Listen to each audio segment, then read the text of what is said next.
JEE advanced 2024 ఫలితాలలో open కేటగిరీలో నారాయణదే ఆధిపత్యం. నమస్తే, నేను Keshav. Welcome to Suman TV. ఆంధ్రప్రదేశ్లో కొత్త మంత్రివర్గం కొలువు తీరడానికి మరికొద్ది గంటలే సమయం మిగిలి ఉంది. అయితే అనూహ్యంగా భారీ మెజారిటీలు సాధించినటువంటి కూటమిలో ఎవరికి ఎన్ని సీట్లు దక్కబోతున్నాయి, అంటే ఎవరికి ఎన్ని మంత్రి పదవులు దక్కబోతున్నాయి, ఈ బెర్తుల విషయంలో ఒక క్లారిటీ వచ్చేసిందా? కేంద్రంలో ఆల్రెడీ ప్రమాణ స్వీకారం పూర్తయిపోయింది. మంత్రివర్గానికి సంబంధించినటువంటి మొదటి భేటీ కూడా జరగబోతుంది. అలానే శాఖల కేటాయింపు కూడా సాయంత్రం కల్లా క్లియర్ చేసేటువంటి అవకాశం ఉంది. ఇక ఆంధ్రప్రదేశ్లో పెద్ద ఎత్తున ప్రమాణ స్వీకారం చేయబోతున్నటువంటి తరుణంలో ప్రధానమంత్రి నరేంద్ర మోడీ కూడా తరలి వస్తున్నారు. అలానే జనసేన పార్టీ నాయకుల్లో కూడా ఆసక్తికరమైనటువంటి చర్చ నడుస్తోంది. అటు బీజేపీకి ఇటు జనసేనకి ఎన్ని పదవులు దక్కుతాయనేటువంటిదే ఆ అంశం. సో ఈ అంశం పైన విశ్లేషణ చూద్దాం. మనతో పాటు జనసేన పార్టీ అధికార ప్రతినిధి రజనీ గారు ఉన్నారు. రజనీ గారు నమస్కారం. నమస్తే అండి. రజనీ గారు, ఆ ఢిల్లీ టూర్ కంప్లీట్ అయిపోయింది. అటు అనకాపల్లి నుంచి పిఠాపురం పవన్ కళ్యాణ్ గారు చేరుకున్నారు. చంద్రబాబు నాయుడు గారు ఇక ఆయన ఉండవల్లి నివాసానికి వచ్చేసారు. మంత్రి పదవుల కూర్పు పైన క్లారిటీ వచ్చేసింది అనేటువంటి ప్రచారం జరుగుతుంది. ఏంటి, ఏమైనా నంబర్స్ కానీ లేదా ఎవరెవరికి వస్తున్నాయని కానీ మీకు క్లారిటీ ఉందా? నాకు తెలిసి ఇవన్నీ పోటీ చేసే ముందే డిస్కషన్ అయిపోయింది. మెజారిటీ వచ్చాకే కన్క్లూడ్ అయిపోయింది. మనకి బయటికి తెలియడానికి ఇంకొక 2 రోజుల వ్యవధి ఉంది. ఇదే మనం చెప్పుకోదగిందండి. ఎందుకంటే మాకు గెలిచింది 21 స్ట్రైక్ రేటు. మన వల్లే కూటమి గొప్ప మెజారిటీతో వచ్చింది. 98% మనం లీడ్ అయ్యాం. ప్రతిపక్షం కూడా లేనంత స్థాయికి వచ్చాం. వీటన్నిటికీ మనమే కారణం. మరి మనకి ఎన్ని మంత్రి పదవులు ఇస్తారు అనే దానికంటే ఒక్కసారి ఢిల్లీ టూర్ కంప్లీట్ అయిపోయిందని మీరు అన్నారు కాబట్టి కేశవ్ గారు, దాని గురించి ఒక్క సెకండ్ మాట్లాడుకుందాం. ఢిల్లీ టూర్లో ఒక్కసారి ఒక ఎంపీ అయిన వాళ్ళకు కూడా కొన్ని పార్టీలకి ఇచ్చారట సీట్లు గతంలో. మీకు కూడా తెలుసు కదా. 14 పార్టీలు ఏదైతే ఈరోజు కూటమిలో కీలక పాత్ర పోషిస్తున్నాయో, అంటే 38 ఎన్డీఏలో ఉన్నప్పటికీ 14 పార్టీల్లో లోక్సభ వాళ్ళు ఉన్నారు, అక్కడ ఎంపీలు ఉన్నారు. వాటిలో ఒక బీజేపీ తీసేస్తే 13 పార్టీలు. 13 పార్టీలో ఎంతమందికి ఎన్ని స్థానాలు ఇచ్చారు, ఏ శాఖలు ఇచ్చారు, శాఖలో ఎంత ప్రాధాన్యత ఉంది, 2 సీట్లు గెలిచిన జనసేనకి ప్రాధాన్యత లేకపోయిందా? అదే రకంగా ఇద్దరికి కూడా కేంద్ర శాఖలో ఒక మంచి కేబినెట్ హోదా పైన దక్కింది కదా, ఒక మంచి కేంద్ర శాఖ మంత్రి. సో ఆ మంత్రి పదవులు ఎలాంటివి అంటే, గతంలోనండి, అంటే లల్లు ప్రసాద్ యాదవ్ గారు ఉన్నప్పుడు, మమతా బెనర్జీ గారు ఉన్నప్పుడు వెస్ట్ బెంగాల్, ఒకటి బీహార్, వీళ్ళిద్దరూ కూడా కీలకమైన రైల్వే శాఖ మీద కన్నేసి దగ్గరుండా తగ్గించుకున్నారు. అంటే ఏదో ఒకటి తీసుకున్నాం కదా అనే దానికంటే దమ్మున్న తీసుకుంటే ఆ ఏరియా డెవలప్మెంట్కి ఉపయోగపడుతుంది కదా, రాష్ట్ర డెవలప్మెంట్కి. ఏదో చివరాకర్లో మిగిలింది పడేశారా, ఏదో పేరుకి ఏదో పదవి ఇస్తే అటు ఇటు సైరన్ కార్లో తిరిగి వస్తారా, ముందు వెనక గన్మెన్లు ఉంటే ఏం ఉపయోగం? ఏదో ఒకటి చేయాలి కదా.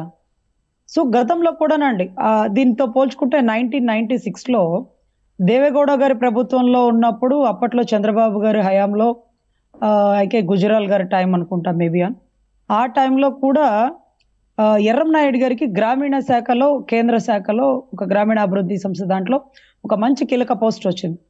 అప్పట్లో బాలయోగ్ గారు అనుకుంటా బహుశా లోక్సభ స్పీకర్గా ఉన్నారు. అంటే దమ్మున్న హోదాలు అవి.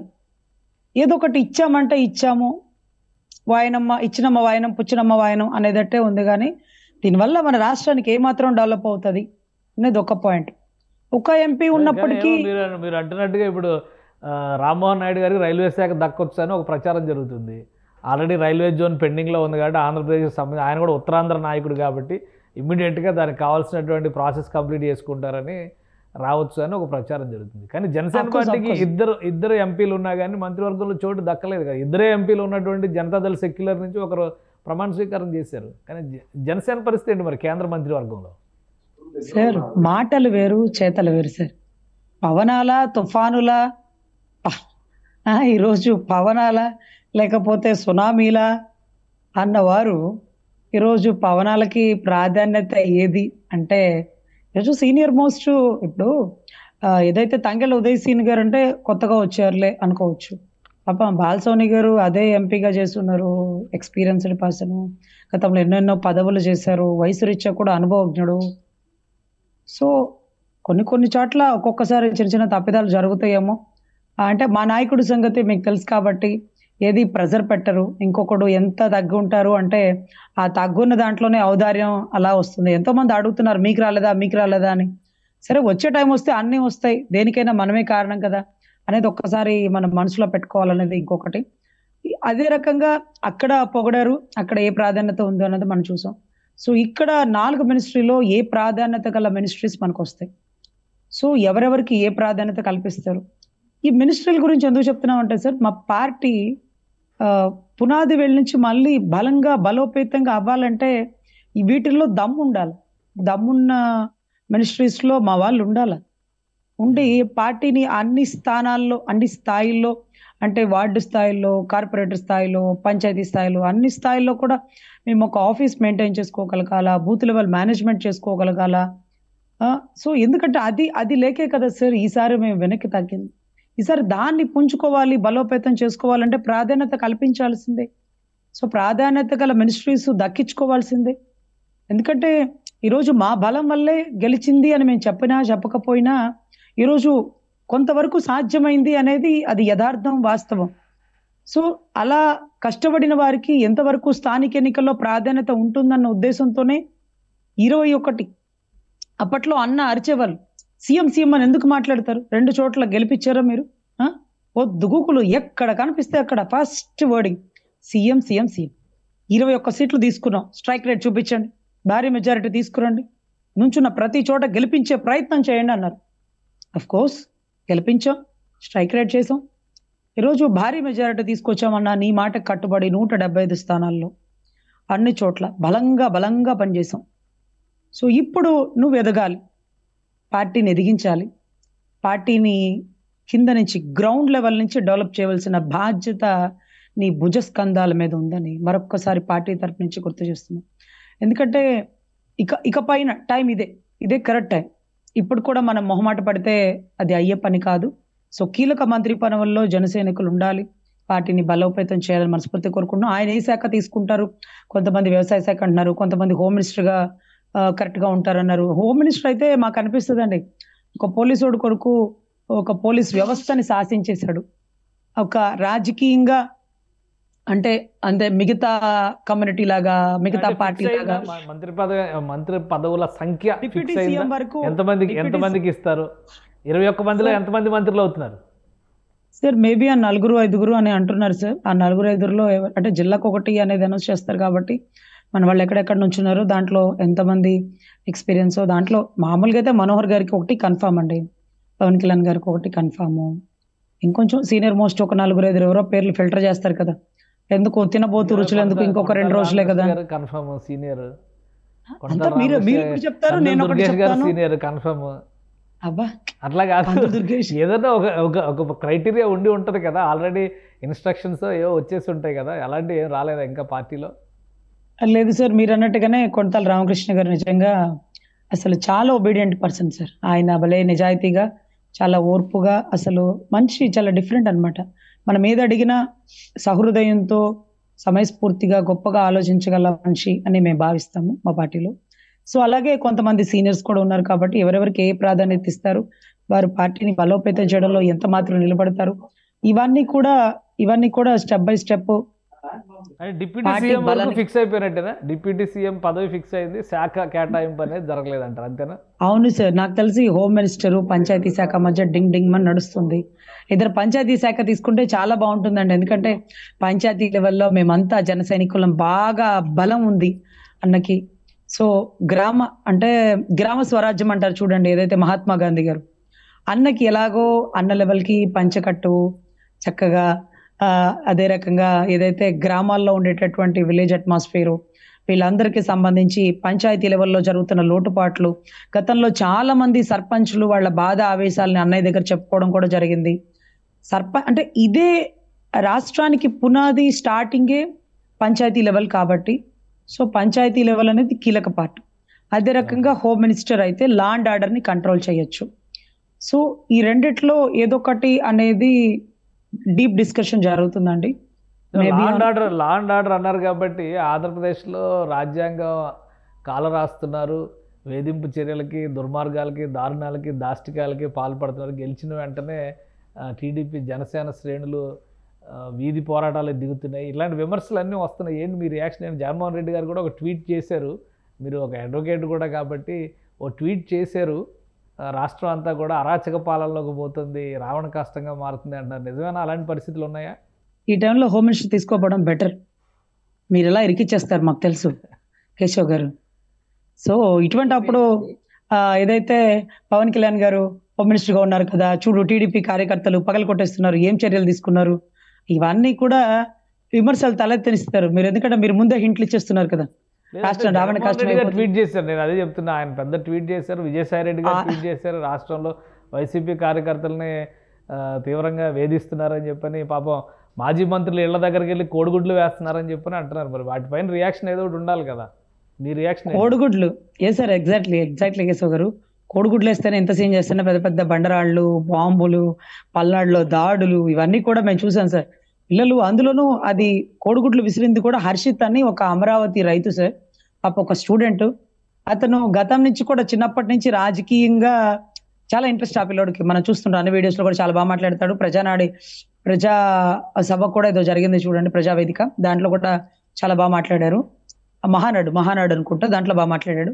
అయితే ఈ అబ్బాయికి వచ్చిన సమస్య ఏంటంటే సార్, ఇతని మీద కేసులు నమోదు చేసి ఇతను ఎప్పుడు ఎగ్జామ్కి వెళ్తున్నా హాల్ టికెట్లు పెక్కేయడం, ఆపేయడం, ఇబ్బంది పెట్టడం, ఎక్కడే గలాట ఇతను హౌస్ అరెస్ట్ చేయడం, ఇలా అన్ని ఇబ్బందులు ఎదుర్కొన్నాడు. దిగమింగి ప్రభుత్వం ఎప్పుడు మారిద్ది అని ఎదురు చూసి ప్రభుత్వం మారాక ఏ గుళకరాళ్ళు కడప బాంబులు తెస్తాడు అనుకున్నాం. కానీ పాపం చక్కగా కోడిగుడ్లు తీసుకొచ్చి విసిరి ఇది ట్రైలర్ మాత్రమే అని గర్జిస్తున్నాడు. నేను ఈరోజు హర్షిత్కి చెప్తున్నాను ఏంటంటే, హర్షిత్ రాజులు బాగానే ఉంటారు, మధ్యలో బలైపోయేది సైన్యం అమ్మ. నువ్వు ఒక స్టూడెంట్వి, బయటకి ఫస్ట్ ఇయర్ సెకండ్ ఇయర్ చదువుతున్నట్టున్నావు, చిన్న కేసులు నమోదైతే అది చాలా ఇబ్బంది అవుతుంది. అందులో నువ్వు ప్రతిపక్ష నేతల ఇళ్ల మీద దాడులు ఎవిడెంటరీగా నువ్వు గుడ్లు ఇసురు కొడుతున్నట్టు ఇప్పుడు కేశవ్ గారు ఎలా చెప్తున్నారు, రాష్ట్రం అంతా అలాగే చెప్తున్నారు. అంటే లైవ్ లో చూసిన వాళ్ళు వీళ్ళందరూ రేపు వచ్చి సాక్ష్యాలు చెప్పేస్తారు, వాళ్ళదేం పోయింది, నువ్వు నీ లైఫ్ ని రిస్క్ లో పెట్టుకుంటావు, వాళ్ళందరూ ఏం చేసినా గుట్టుగా చేస్తారు, మీరు మాత్రం ఓపెన్ గా అద్దాలు పగలు కొట్టేస్తారు. అంటే మీ బాధ కడుపులో ఉంది. ఎందుకంటే మీ పార్టీ ఆఫీస్ ధ్వంసం చేశారు, మీ అధినాయకుడిని అరెస్ట్ చేసి తీసుకెళ్లిపోయారు, మీ తల్లి భువనేశ్వరమ్మను అవమానించారు. వీటన్నిటికీ అప్పటికప్పుడు మీరేమీ రియాక్ట్ కాకుండా ఓర్పు భరించి ఇప్పుడు కట్టలు తెంచుకున్న ఆవేశానికి ఆనకట్టలు కట్టలేని పరిస్థితి అయిపోయింది. సో ఎనీవే, ఇది కరెక్ట్ కాదు. కన్నుకు కన్ను పన్నుకు కన్ను అనే సిద్ధాంతం కరెక్ట్ కాదు. చట్టబద్ధంగా పోరాడదాం. ఆల్రెడీ ఇప్పటికే సెక్రటేరియట్ మీద సిఐడి వాళ్ళ దాడులు జరిగేసి చిన్న పెన్ డ్రైవ్లతో సహా సిస్టమ్ కి సంబంధించిన ల్యాప్టాప్ కి సంబంధించిన సాఫ్ట్వేర్లతో సహా మొత్తం కైవసం చేసుకున్నారండి. ఎందుకంటే ఎనీవే దాంట్లో ఏదో సమాచారం ఉంటుంది, చాలా ఇన్ఫర్మేషన్ గోప్యంగా ఉంచారు. ఎవ్రీథింగ్ అనేది రికార్డెడ్ అండి. ఏదైనా ఉంటే చట్టబద్ధంగా ఎదుర్కొందాం. కానీ ఇలా దాడులకి పెను దాడులు, మొన్న ఈ మధ్య మీకు తెలుసు గుంటూరులో విడుదల రజనీ గారి ఆఫీస్ మీద గుళకరాయిలు వేశారు అని 4-5 రాళ్లు చూపించింది. ఈ అద్దం కూడా పగిలినట్లేదు అక్కడ పెద్దగా. కానీ నిన్నటి రోజు వాళ్ళు గెలిచాక మాత్రం అద్దాలు మొత్తం పగిలిపోయినాయి. బ్యానర్లు ఆవిడ తీయాల్సి వచ్చిద్దేమో అనుకున్నాం, వీళ్ళే బీకేశారు, ఆశ్రమ కూడా తీసేశారు. సో ఇలా చాలా దాడులు జరిగిపోయినాయి. అక్కడే దగ్గరలో గార్డెన్స్ అంటే ఆల్మోస్ట్ కమ్యూనిటీ అండి, టీడీపీ కమ్యూనిటీనే ఉంటాయి. అక్కడ అప్పిరెడ్డి గారి ఆఫీస్ ఉండేదండి. అప్పిరెడ్డి గారి ఆఫీస్ మొత్తం ధ్వంసం అయిపోతాయని మిలిటరీ ఫోర్సులు తెచ్చారు. అయినా కూడా అక్కడ కూడా దాడులు అలా జరిగినాయట.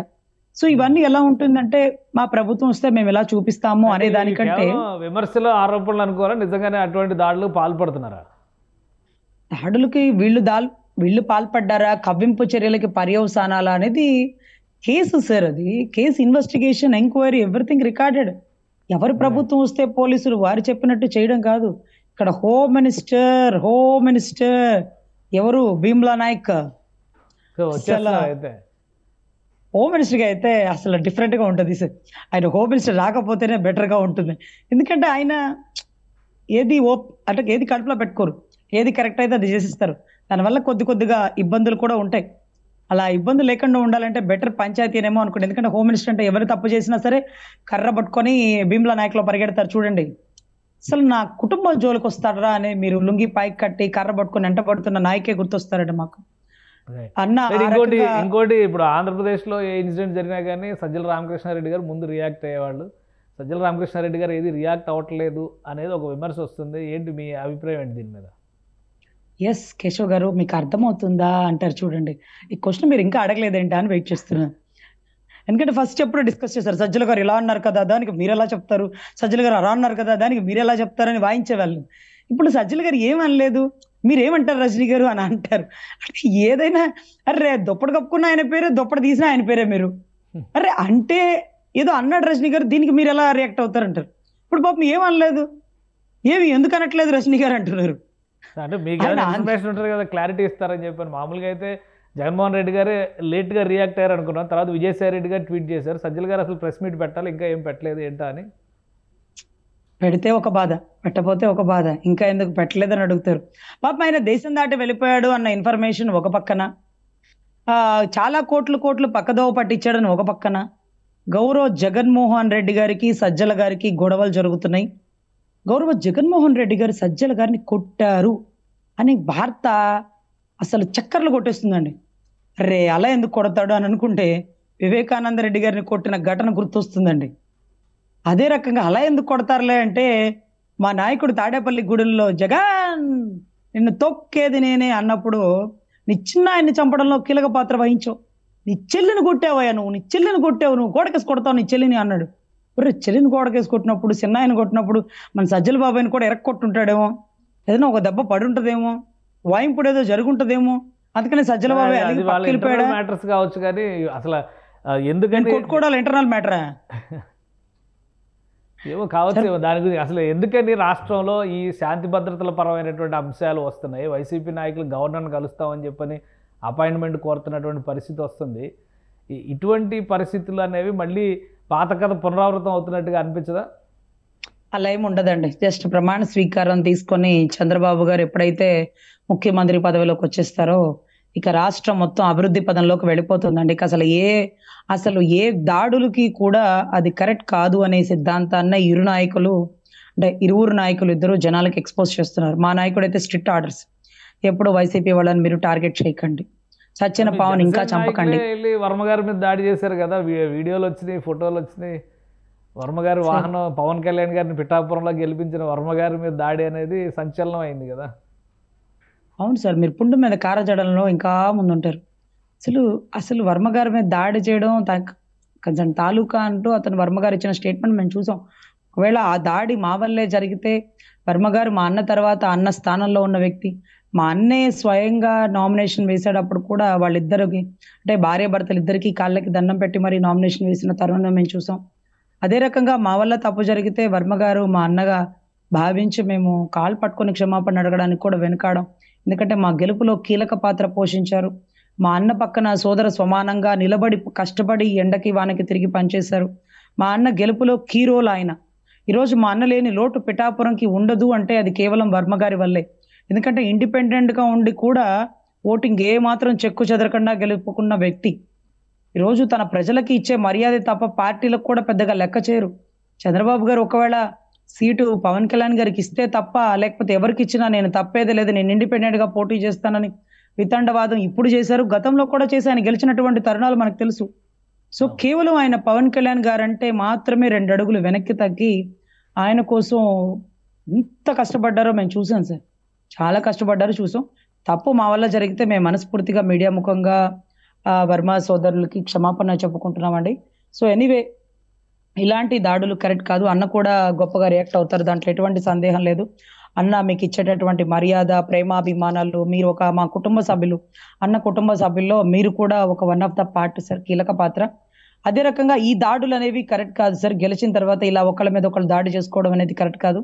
ఏదన్నా చట్టపరంగా ఎన్నుకుందాం. ఇంకొకటి ఏంటంటే రాష్ట్ర ప్రజలకు మేము చెప్పేది, 40% ఓటు ఇంకా కూడా జగన్ గారి దగ్గరే ఉంది. ఇలాంటి పెనుదాడులు చేయడం వల్ల కొంత వీళ్ళు గెలిస్తే ఇలా చేస్తారా, ఇప్పుడే ఇలా చేస్తే రేపు ఇంకెలా చేస్తారు, ఇన్ని సీట్లలో ఇలా ప్రవర్తిస్తే రేపు ప్రతిపక్షం లేకపోతే ఇంకెలా చేస్తారు అనే లేనిపోనే అనుమానాలు కొంతమంది రాష్ట్ర ప్రజలకి తలెత్తనివ్వకండి. ఎందుకంటే మోస్ట్ ఆఫ్ ద టైం అందరూ మీకు గౌరవిస్తున్నారు, భారీ మెజారిటీ గెలిపించారు. ఆ గౌరవాన్ని మనం కాపాడుకుందాం. దయచేసి ఈ చంద్రబాబు గారు అడుగుజాడల్లో మనం వెళ్దాం. ఆయన అరెస్ట్ అయినప్పుడు కూడా మీరెవ్వరు ముందుకొచ్చి ఇలా దాడులు చేయలా. పార్టీ ఆఫీసును ధ్వంసం చేసినప్పుడు కూడా దాడులు చేయలే. ఇలాంటి దాడులు కరెక్ట్ కాదు. ఒకవేళ వాళ్ళు మిమ్మల్ని కవ్వింపు చర్యలకు పాల్పడినా మీరు ఓర్పుగా ఉండాలని నా అభ్యర్థన. ఎందుకంటే మనం చేసే చిన్న చిన్న తప్పిదాల వల్ల అధినాయకులకి మాట వస్తుంది కాబట్టి, అధినాయకులు ఆ మాట పడకూడదు అనుకుంటున్నాను కాబట్టి మనం చంద్రబాబు గారికి కానీ పవన్ కళ్యాణ్ గారికి కానీ మాట తెప్పించే పనులు ఏవి చేయకూడదు. పిఠాపురంలో కూడా ఏదైతే వర్మ గారి మీద దాడి చేసినటువంటి అభ్యర్థి ఎవరో ఉన్నారో వారికి కూడా తప్పు సార్, ఇది కరెక్ట్ కాదు, మన వల్ల మన అన్నకి మాట వస్తుంది. అదే రకంగా చంద్రబాబు గారికి సంబంధించినటువంటి తెలుగుదేశం కార్యకర్తలు చేసే దాడుల వల్ల కూడా చంద్రబాబు చేపిస్తున్నారు, చంద్రబాబు గారు ఇలా చేపిస్తున్నారు అంటూ మమ్మల్ని డిబేట్లో అడుగుతుంటే మేము కూడా చెప్పలేదు, ఆయన ఎప్పుడు ఇలా చెప్పరు. ఆయన అరెస్ట్ అయినప్పుడు కూడా జైల్లో ఉండి ప్రజలకు ఇచ్చిన సందేశం ఎప్పుడైతే మీ ఓర్పుని కోల్పోవద్దు, నేర్పుగా ఉండండి, ఓటుతో సమాధానం చెప్దాము, ఎటువంటి గొడవలకి పాల్పడకండి అని చెప్పినటువంటి మహోన్నత వ్యక్తి ఈ రోజు దాడులు చేయమని కూడా చెప్పడు. వీళ్ళే సంతోషం తట్టుకోలేక, కోపాన్ని ఆపుకోలేక కట్టలు తెంచుకున్నటువంటి కోపావేశాల్లో పాల్పడుతున్న చర్యలు కాబట్టి వీళ్ళకి అధినాయకులకి ఎటువంటి సంబంధం లేదండి. ఇది కూడా పాపం తెలుసో తెలియకో ఆవేశంతో జరుగుతున్నాయి కాబట్టి వీటిని కంట్రోల్ చేసుకోవాలి, కట్టుదిట్ట చేసుకోవాలని మనస్ఫూర్తిగా తెలియజేస్తున్నాను. రైట్, థ్యాంక్ యూ రజనీ గారు మీ అభిప్రాయాలు తెలియజేసినందుకు. ఇది ఆంధ్రప్రదేశ్లో కొత్త మంత్రివర్గం కొలువు తీరే వరకు కొన్ని చిన్న చిన్న సర్దుబాట్లు జరగవచ్చు. అయితే రాజకీయంగా ఇవి ముదిరి పాకాన పడకుండా ఉండాలంటే అందరూ సంయమనం పాటించాలని రజనీ గారు కోరుతున్నారు. అలానే మంత్రివర్గం కూర్పు విషయంలో ఒక స్పష్టత ఆల్రెడీ ఉంది. దాని ప్రకారమే ఎవరెవరికి ఏ పదవులు ఇవ్వాలనేటువంటి అంశం పైన అధినేతలు డిసైడ్ చేస్తారనేటువంటి మాట చెప్తున్నారు. కేంద్రంలో కూడా జనసేనకి ప్రత్యేకమైనటువంటి పాత్ర ఉంటుందని ధీమా వ్యక్తం చేస్తున్నారు. ఇది special discussion. Keep watching. Suman టీవీలో మీ పర్సనల్ అండ్ బిజినెస్ ప్రమోషన్స్ కోసం కింది నెంబర్కి కాంటాక్ట్ చేయండి.